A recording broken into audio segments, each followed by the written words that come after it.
എന്താണ് റാന്നിയിൽ യഥാർത്ഥത്തിൽ സംഭവിക്കുന്നത്?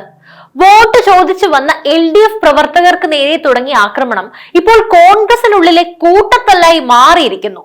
ഇത് വെറുമൊരു രാഷ്ട്രീയ തർക്കമല്ല, ഒരു വലിയ പ്രസ്ഥാനത്തിന്റെ ആത്മഹത്യാപരമായ പോക്കാണ്. നമുക്ക് പരിശോധിക്കാം. ആദ്യം ഈ ഒരു ദൃശ്യങ്ങളിലേക്ക് നോക്കൂ. റാന്നിയിലെ UDF സ്ഥാനാർത്ഥി പഴകുളം മധു മാധ്യമങ്ങളോട് സംസാരിക്കുകയാണ്. അദ്ദേഹത്തിന്റെ ഇരുവശത്തുമായി നിൽക്കുന്നത് ആരാണെന്ന് ശ്രദ്ധിച്ചോ? റാന്നിക്കാരായ റിങ്കു ചെറിയാനും ആരോണും. മണ്ഡലത്തിൽ ഏറെ ജനസ്വാധീനമുള്ള യുവാക്കൾക്കിടയിൽ തരംഗമായ ഈ നേതാക്കൾ ഇന്ന് വെറും നിഴലുകളായി മാറിയിരിക്കുകയാണ്.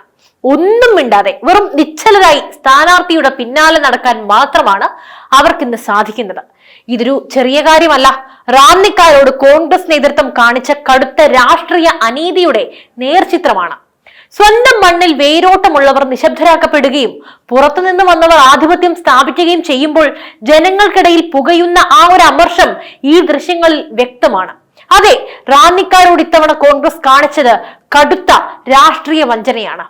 റാന്നിയിലെ കോൺഗ്രസ് ഇപ്പോൾ ഒരു രാഷ്ട്രീയ പാർട്ടിയല്ല, മറിച്ച് പരസ്പരം പോരടിക്കുന്ന ഗ്രൂപ്പുകളുടെ ഒരു യുദ്ധക്കളമായിട്ടാണ് പ്രവർത്തിക്കുന്നത്.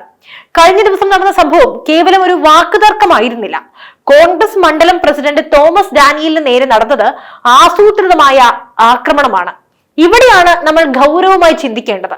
ഒരു മണ്ഡലം പ്രസിഡന്റ് എന്നത് പാർട്ടിയുടെ പ്രാദേശികമായ മുഖമാണ്. അദ്ദേഹത്തെ ഒരു പൊതുവേദിയിൽ വെച്ച് മർദ്ദിക്കുമ്പോൾ അതിനെ തടയാൻ അവിടെ ഉണ്ടായിരുന്ന സ്ഥാനാർത്ഥിയോ മറ്റ് ഉന്നത നേതാക്കളോ തയ്യാറായില്ല. തോമസ് ഡാനിയൽ തന്നെ പരസ്യമായി പറയുന്നു, എന്നെ മർദ്ദിച്ചവർക്ക് സംരക്ഷണം നൽകുന്നത് കോൺഗ്രസ് സ്ഥാനാർത്ഥിത്വവും ഒപ്പമുള്ള നേതാക്കളുമാണ്. ഇതിൽ കൂടുതൽ എന്ത് അപമാനമാണ് ഒരു രാഷ്ട്രീയ പ്രസ്ഥാനത്തിന് വരാനുള്ളത്? സ്വന്തം അണികളെ സംരക്ഷിക്കാൻ കഴിയാത്തവർ എങ്ങനെ ഒരു ജനതയെ സംരക്ഷിക്കും? എന്തുകൊണ്ടാണ് റാന്നിയിൽ കോൺഗ്രസ് പ്രവർത്തകർ ഇങ്ങനെ ചേരിതിരിഞ്ഞ് അടികൂടുന്നത്? ഇതിന്റെ ഉത്തരം ചെന്നെത്തുന്നത് സ്ഥാനാർത്ഥി നിർണയം എന്ന കടമ്പയിലാണ്. റാന്നിയുടെ മണ്ണിൽ ജനിച്ചു വളർന്ന ഇവിടുത്തെ റബ്ബർ കർഷകന്റെയും സാധാരണക്കാരന്റെയും പ്രശ്നങ്ങൾ അറിയുന്ന നേതാക്കളെ തഴഞ്ഞു എന്നതാണ് പ്രധാനപ്പെട്ട പരാതി. മണ്ഡലത്തിൽ ശക്തമായ വേരോട്ടമുള്ള മാർത്തോമ വിഭാഗത്തിൽ നിന്നുള്ള റിങ്കു ചെറിയാൻ, ആരോൺ എന്നിവരെ പാടെ അവഗണിച്ചു. അവർക്ക് അർഹമായ പരിഗണന നൽകുന്നതിന് പകരം ഹൈക്കമാൻഡിന്റെ പേരും പറഞ്ഞ് പുറത്തു നിന്നുള്ള ഒരാളെ സ്ഥാനാർത്ഥിയായി കെട്ടിയിറക്കി. ഈ ഇറക്കുമതി രാഷ്ട്രീയത്തിനെതിരെയാണ് റാന്നിയിലെ സാധാരണ കോൺഗ്രസ് പ്രവർത്തകർ കലാപക്കൊടി ഉയർത്തുന്നത്. ഇതിന്റെ ഫലമായിട്ടാണ് ഔദ്യോഗിക സംവിധാനങ്ങളെ വെല്ലുവിളിച്ചുകൊണ്ട് അവിടെ സമാന്തര സംഘടനകൾ മുളച്ചു പൊങ്ങുന്നത്. കോൺഗ്രസ് എന്ന വടവൃക്ഷം ശാഖകളായി പിരിയുന്ന കാഴ്ചയാണിത്. സ്ഥാനാർത്ഥി നിർണയത്തിലെ നീതികേട് സഹിക്കവയ്യാതെ പ്രവർത്തകർ ചേരിതിരിഞ്ഞു കഴിഞ്ഞു. പലയിടത്തും പുതിയ പ്രാദേശിക കൂട്ടായ്മകൾ തന്നെ രൂപപ്പെട്ടു.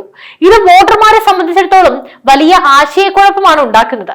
വോട്ട് ചോദിച്ചു വരുന്നവൻ തന്നെ മറ്റൊരു പാർട്ടിക്കാരനെ തല്ലുന്നു, അല്ലെങ്കിൽ സ്വന്തം പാർട്ടിക്കാരനെ തല്ലുന്നു. ഈ അസ്ഥിരത വോട്ടർമാരിൽ ഭയമുണ്ടാക്കുന്നുണ്ട്. KC വേണുഗോപാലിനെ പോലെയുള്ള ഒരു ദേശീയ നേതാവ് പങ്കെടുക്കുന്ന പരിപാടിയിൽ പോലും അച്ചടക്കം പാലിക്കാൻ കഴിയാത്തൊരു നേതൃത്വത്തിന് എങ്ങനെയാണ് ഒരു മണ്ഡലത്തിന്റെ ഉത്തരവാദിത്വം ഏറ്റെടുക്കാൻ സാധിക്കുക? രാഷ്ട്രീയത്തിൽ വിയോജിപ്പുകൾ സ്വാഭാവികമാണ്, പക്ഷേ അത് കയ്യാങ്കളിയിലേക്ക് നീങ്ങുന്നത് ജനാധിപത്യത്തിന് അപമാനമാണ്. നിലവിലെ MLA പ്രമോദ് നാരായണൻ ഈ ഒരു സാഹചര്യത്തിൽ സമാധാനപരമായ പ്രചാരണവുമായി മുന്നോട്ട് പോവുകയാണ്. മണ്ഡലത്തിൽ അദ്ദേഹത്തിന് അനുകൂലമായ ഒരു പൊതുവികാരം നിലവിലുണ്ട്. ഇത് രാഷ്ട്രീയ നിരീക്ഷകർ തന്നെ വിലയിരുത്തുന്നതാണ്. UDF ക്യാമ്പിലെ ഈ ഒരു പുകച്ചിലും ആക്രമണങ്ങളും നിഷ്പക്ഷ വോട്ടർമാരെ പ്രമോദ് നാരായണനിലേക്ക് ചിന്തിപ്പിക്കാനായി പ്രേരിപ്പിക്കുന്നു എന്നതാണ് വസ്തുത. ഭാരതം ലോകത്തിലെ ഏറ്റവും വലിയ ജനാധിപത്യ രാജ്യമാണ്. ഇവിടെ ഓരോ രാഷ്ട്രീയ പാർട്ടിയും ജനാധിപത്യത്തിന്റെ കാവലാളാകേണ്ടതുണ്ട്. എന്നാൽ റാന്നിയിൽ നമ്മൾ കാണുന്നത് ജനാധിപത്യത്തിന്റെ നഗ്നമായിട്ടുള്ള ലംഘനമാണ്. വിയോജിപ്പുകളെ കായികമായി നേരിടുക എന്നത് ഫാസിസ്റ്റ് രീതിയാണ്. കോൺഗ്രസ് എന്ന പ്രസ്ഥാനം ദേശീയ തലത്തിൽ ജനാധിപത്യം സംരക്ഷിക്കാൻ പ്രസംഗിക്കുമ്പോൾ അവരുടെ തന്നെ ഒരു സുരക്ഷിത മണ്ഡലം എന്നവർ അവകാശപ്പെടുന്ന റാന്നിയിൽ സ്വന്തം പ്രസിഡന്റിനെ തല്ലിച്ചതയ്ക്കുന്നത് വലിയ വൈരുദ്ധ്യമാണ്. ഇന്ത്യൻ രാഷ്ട്രീയത്തിൽ അച്ചടക്കം നഷ്ടപ്പെട്ട പാർട്ടികൾക്ക് ജനങ്ങൾ നൽകുന്ന ശിക്ഷ വളരെ വലുതായിരിക്കും. റാന്നിയിലെ ഈ തമ്മിലടി കേവലം പ്രാദേശികമല്ല, മറിച്ച് കോൺഗ്രസിന്റെ സംസ്ഥാന നേതൃത്വത്തിന്റെ പരാജയം കൂടിയാണ്. KC വേണുഗോപാലിനെ പോലെയുള്ള ഒരു നേതാവിന്റെ സാന്നിധ്യത്തിൽ പോലും അക്രമം നടക്കുന്നു എന്നത് പാർട്ടിയുടെ നിയന്ത്രണം ആരുടെയോ കയ്യിലാണ് എന്നതിന്റെ തെളിവുമാണ്. റാന്നിയിലെ രാഷ്ട്രീയ സമവാക്യങ്ങളിൽ സമുദായങ്ങൾക്ക് വലിയ പങ്കുമുണ്ട്. മാർത്തോമ വിഭാഗത്തെ പോലെയുള്ള നിർണായക വോട്ടർമാരെ പിണക്കുന്നത് കോൺഗ്രസിന് ആത്മഹത്യാപരവുമാണ്.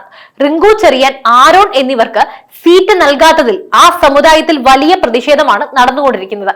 ഇത് പക്ഷേ വെറുമൊരു സീറ്റ് തർക്കമല്ല, മറിച്ച് തങ്ങളുടെ പ്രാതിനിധ്യം ഇല്ലാതാക്കാനുള്ള നീക്കമായിട്ടാണ് അവർ കാണുന്നത്.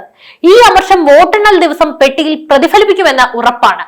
കോൺഗ്രസ് നേതൃത്വത്തിന്റെ ഈ ഏകാധിപത്യപരമായ സമീപനം താഴെത്തട്ടിലുള്ള പ്രവർത്തകരെ പാർട്ടിയുമായി അകറ്റിക്കഴിഞ്ഞു. ജയിക്കുന്നതിന് മുമ്പേ ഇതാണെങ്കിൽ അധികാരം ലഭിച്ചാൽ എന്തായിരിക്കും ഇവരുടെ ശൈലി? വോട്ട് ചോദിക്കാൻ വരുന്ന LDF പ്രവർത്തകരെ മർദ്ദിക്കുന്നു, സ്വന്തം പാർട്ടിക്കാരെ മർദ്ദിക്കുന്നു. ഇതൊരു നല്ല സൂചനയല്ല. അധികാരത്തിന്റെ ഹുങ്ക് തലയ്ക്ക് പിടിച്ച ചില നേതാക്കളുടെയും അവരുടെ ശിങ്കിടികളുടെയും വിളയാട്ടമാണ് റാന്നിയിൽ നടക്കുന്നത്. ഇതിനെതിരെ ജനവികാരം ശക്തമാണ്. മർദ്ദനമേറ്റ തോമസ് ഡാനിയലിന്റെ വാക്കുകൾ ഓരോ വോട്ടറുടെയും കാതുകളിൽ മുഴങ്ങുന്നുണ്ട്. മർദ്ദിച്ചവരെ സംരക്ഷിക്കുന്ന സ്ഥാനാർത്ഥി നാളെ വോട്ടർമാരെ സംരക്ഷിക്കുമെന്ന് എങ്ങനെ വിശ്വസിക്കും? നമുക്ക് കുറച്ചുകൂടി വിശദമായി പരിശോധിക്കാം.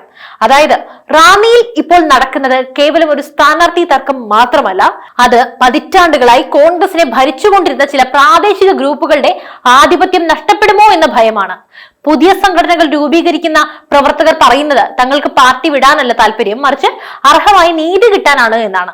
എന്നാൽ ആ നീതി ചോദിക്കുന്നവരുടെ തല അടിച്ചു പൊളിക്കുക എന്നതാണ് നേതൃത്വത്തിന്റെ നിലപാടെങ്കിൽ ഈ വോട്ടുകൾ എങ്ങോട്ട് പോകും? തീർച്ചയായും അത് കോൺഗ്രസിന് വലിയ തിരിച്ചടിയാകും. റാന്നിയിലെ ക്രിസ്ത്യൻ ന്യൂനപക്ഷ വോട്ടുകളിലും സമുദായ വോട്ടുകളിലും ഈ തർക്കം വലിയ വിള്ളലുണ്ടാക്കും. യുവാക്കൾക്കിടയിൽ സ്വാധീനമുള്ള നേതാക്കളെ തടഞ്ഞത് പാർട്ടിയുടെ ഭാവി തന്നെ അപകടത്തിലാക്കിയിരിക്കുകയാണ്. റാന്നിയിലെ തെരുവുകളിൽ ചിതറുന്നത് കോൺഗ്രസിന്റെ ഐക്യം മാത്രമല്ല, ജനങ്ങളുടെ പ്രതീക്ഷകൾ കൂടിയാണ്. നേതാക്കളെ തല്ലുന്ന ഗുണ്ടായുസത്തിന് ഇവിടെ സ്ഥാനമില്ലെന്ന് റാന്നി ഉറപ്പിച്ചു പറയണം. വരും ദിവസങ്ങളിൽ കോൺഗ്രസിനുള്ളിലെ ഈ വിള്ളൽ എത്രത്തോളം വലുതാകുമെന്ന് നമുക്ക് കാണാം. കോൺഗ്രസ് ഈ പടലപ്പിണക്കങ്ങൾ പരിഹരിക്കുമോ അതോ സ്വയം നശിക്കുമോ? കാത്തിരുന്ന് കാണാം. നിങ്ങളുടെ അഭിപ്രായങ്ങൾ തീർച്ചയായും കമന്റ് ചെയ്യൂ. മറ്റൊരു വിഷയമായി വീണ്ടും എത്തും വരെ നന്ദി.